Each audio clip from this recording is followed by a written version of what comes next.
je ne vois pas comment je vais m'en sortir cette fois-ci.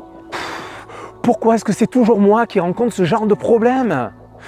Je n'y arriverai jamais, c'est trop compliqué pour moi. Ces réflexions, on les a toutes eues à un moment ou à un autre. Quand les obstacles se dressent devant nous, il est facile, disons-le, de se sentir submergé, de perdre espoir et de douter même de ses propres capacités. Mais qu'est-ce qui fait vraiment la différence entre ceux qui restent bloqués et ceux qui surmontent finalement les défis avec succès? Bonjour à vous, je suis Ezio Sabatini, fondateur de No Statu Quo et du programme de formation Programmé pour réussir. Alors ma mission, sachez-le, c'est justement de vous aider à développer votre potentiel. Vous qui regardez cette vidéo, leader, entrepreneur et chef d'entreprise pour atteindre quoi? Vos objectifs, ni plus ni moins, à 360 degrés. Alors dans cette vidéo, ce que nous allons faire, c'est que je vais vous montrer plus précisément comment aborder les problèmes de manière efficace et surtout comment du coup devenir un leader résilient.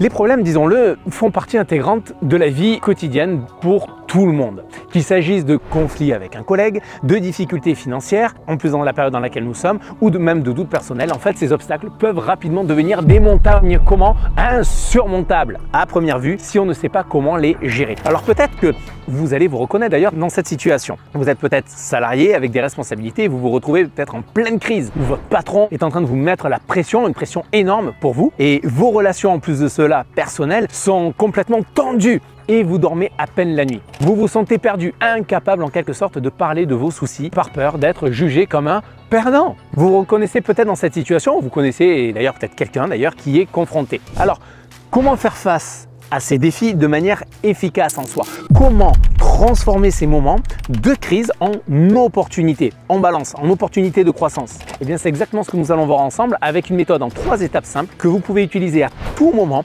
pour transformer vos problèmes en solutions concrètes. Alors, la première étape, et qui n'est pas des moindres d'ailleurs, c'est quoi? C'est clarifier le problème. En fait, il s'agit là de vous poser ces questions qui sont simples, vraiment simples. Quel est le problème et où les choses ont-elles commencé à coincer? Je sais que, dit juste comme ça semble absolument basique, mais croyez-moi, ces questions sont d'une puissance incroyable. Car quand vous êtes au milieu de la tempête, trop de gens baissent les bras immédiatement lorsqu'ils constatent que leur première tentative dans leur projet a échoué. Et pourtant, il est essentiel de faire la clarté. Car sans clarté, vous êtes amené à prendre naturellement de mauvaises décisions. Et une méthode puissante d'ailleurs que j'aime bien, que j'ai découverte il y a un petit moment maintenant de cela, qui permet justement de parvenir à atteindre, à surmonter n'importe quel obstacle, c'est justement la technique des 5 pourquoi. C'est simple. Quelle est cette technique? Elle est vraiment simple, c'est 5 fois à la suite, vous posez la question pourquoi. Et pour chaque réponse que vous obtenez, cela permet de creuser plus profondément et de découvrir la véritable cause du problème. Je vous donne un exemple. Disons que votre projet a échoué. Pourquoi? Bien parce que le délai n'a pas été respecté. Pourquoi? Bien parce que certaines tâches ont pris plus de temps que prévu. Pourquoi? Bien parce que les ressources n'étaient pas suffisantes. Pourquoi? Parce que la planification initiale n'a pas été prise en compte, n'a pas pris en compte certains imprévus. Pourquoi? Parce que la phase de prévision était basée sur des données incomplètes. Vous voyez? En creusant ainsi, vous pouvez identifier la cause racine du problème et non simplement sur des symptômes.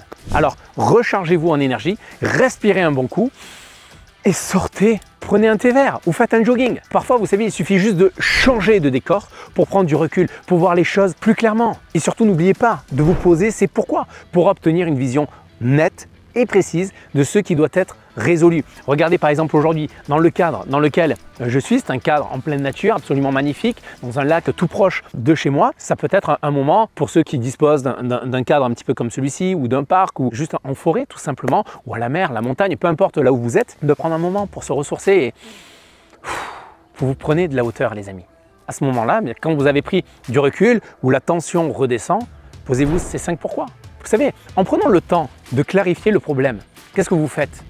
Eh bien, vous faites qu'éviter les décisions impulsives et surtout, vous serez aussi mieux équipé pour avancer avec détermination et efficacité. Croyez-moi, cette étape peut faire toute la différence. Étape numéro 2 maintenant que je veux vous livrer, l'étape numéro 2 qui consiste justement à explorer toutes les solutions possibles. On a vu en fait, on se pose la question du pourquoi au niveau du problème, maintenant on va être axé sur la solution. Donc passons à la deuxième question que l'on peut se poser, qui est essentielle, c'est quelles sont mes ressources? Oui. Vous savez, c'est ici que vous devez faire preuve de résilience et de détermination. Donc ne vous contentez pas de la première solution qui vous vient à l'esprit en réponse au pourquoi. Non, mais explorez toutes les options. Pensez à chaque ressource à votre disposition et comment vous pouvez justement les utiliser au maximum pour solutionner ce problème. Par exemple, pour ma part, je vais vous partager un petit peu de ma manière à moi, comment je fonctionne. Vous savez, j'ai une routine maintenant qui est bien établie que lorsque je rencontre notamment des obstacles, des défis, des problèmes, comme tout le monde, ça nous arrive à tous. Bien plutôt que de laisser ces problèmes tourner en boucle dans ma tête et qui vont occuper en fait beaucoup trop de temps, ce que je fais, c'est j'utilise deux outils très simples. Une feuille et un stylo.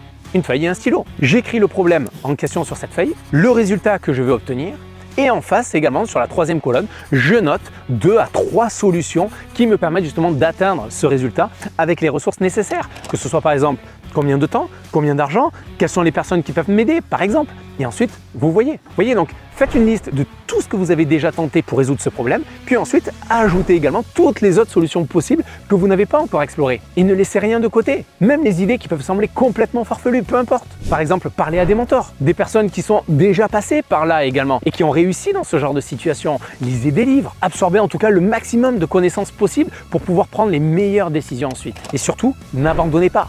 Pensez aux leaders qui ont surmonté des défis incroyables. Ils n'ont pas abandonné au premier obstacle. Et vous non plus, n'abandonnez pas. Tiens, par exemple, prenons ne serait-ce que Nelson Mandela qui a passé 27 ans en prison mais qui n'a jamais abandonné son rêve de voir son pays libéré de l'apartheid. Il a utilisé chaque minute de son incarcération pour faire quoi? Pour planifier, réfléchir, renforcer sa détermination, sa résilience, sa capacité à explorer toutes les solutions possibles. On finit par quoi? Par transformer l'histoire de son pays. Donc lorsque vous vous sentez, vous voyez, bloqué, rappelez-vous que chaque problème a une solution. C'est une question de persévérance, de créativité. Explorez toutes les avenues possibles, consultez vos ressources internes, externes et restez déterminés. Cette étape, les amis, demande de la patience. Oui, mais elle est essentielle. En explorant en quelque sorte toutes les solutions possibles, vous augmentez vos chances de trouver la meilleure issue et de transformer également vos défis en opportunités de croissance.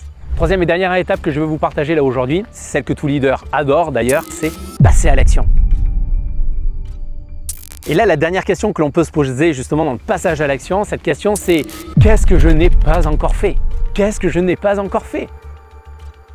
Lorsque vous avez déterminé les différentes solutions, c'est maintenant qu'il faut passer à l'action. Ne restez pas immobile, parce que la peur fige, mais l'action, elle, libère. Peut-être que vous devez revoir votre communication, augmenter votre énergie ou même apprendre à dire non. Tester différentes solutions, même celles qui vous semblent complètement improbables. Vous savez, la clé, là, c'est de quoi? C'est de ne jamais arrêter d'essayer. Créez votre plan de route en fonction de votre objectif à atteindre. Fixez ensuite des étapes intermédiaires, plus faciles. Ne cherchez pas à tout résoudre en une seule fois. Oui, on voudrait en fait, lorsqu'il y a un problème, c'est que tout fonctionne immédiatement, que lorsqu'on a un projet, à atteindre de suite le sommet. Mais non, ça se fait toujours étape par étape. Regardez, un alpiniste, pour atteindre le sommet, qu'est-ce qui se passe? Il va en faire des mètres. Quand on parle de dénivelé, si on dit 500 mètres de dénivelé, c'est pas beaucoup, mais ça dépend en fait de l'ampleur, en tout cas que l'on va y mettre sur la durée, l'ampleur des forces, de l'énergie que l'on va y mettre. Donc si votre objectif par exemple est de progresser de 10% sur votre chiffre d'affaires, eh bien commencez par identifier dans ces cas-là des actions concrètes que vous allez pouvoir entreprendre cette semaine, ce mois-ci, ce trimestre. Décomposez par exemple votre grand objectif en petits morceaux, gérables, atteignables. Avancez quoi qu'il en soit, step by step. Le parcours vers votre réussite n'est pas une ligne droite les amis, c'est un chemin qui n'ira jamais dans le sens d'une ligne droite, jamais, mais plutôt en mode comment bing bang, ça va partir dans tous les sens.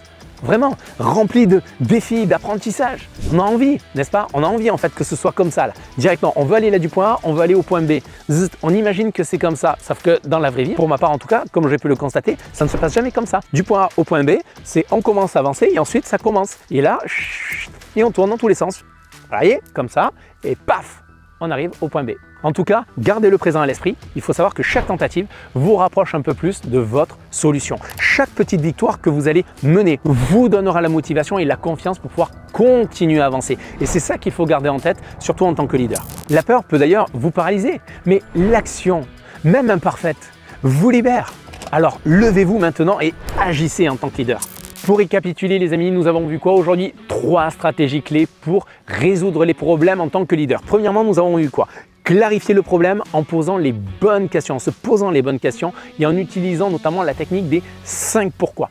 Deuxièmement, nous avons vu quoi? Nous avons exploré toutes les solutions possibles en listant vos ressources et en consultant notamment des mentors et des experts pour accroître vos connaissances et vous inspirer dans le chemin à suivre. Et enfin, nous avons vu, troisième stratégie, comment passer à l'action en testant notamment différentes solutions, en fixant des étapes intermédiaires et aussi en avançant pas à pas vers votre objectif, car c'est ça qui compte. D'ailleurs, c'était comme le disait, c'était George Bernard Shaw, qui était un auteur de pièces de théâtre et scénariste irlandais du XXe siècle. Il disait, vous voyez les choses et vous dites pourquoi? Moi, je rêve de choses qui n'ont jamais existé. Je dis, pourquoi pas? Souvenez-vous, votre capacité à rêver grand et à agir avec détermination, c'est votre plus grande force. Donc, ne laissez pas les obstacles vous arrêter. Utilisez-les comme des tremplins pour atteindre des sommets encore toujours plus hauts, plus élevés. Alors si vous voulez maintenant aller plus loin et accélérer votre réussite, moi je vous donne rendez-vous bien sûr sur notre site internet nostatuco.com pour découvrir nos ressources supplémentaires, nos programmes de formation et nos outils stratégiques pour accélérer massivement votre réussite. Les liens sont en bas dans la description. N'attendez pas.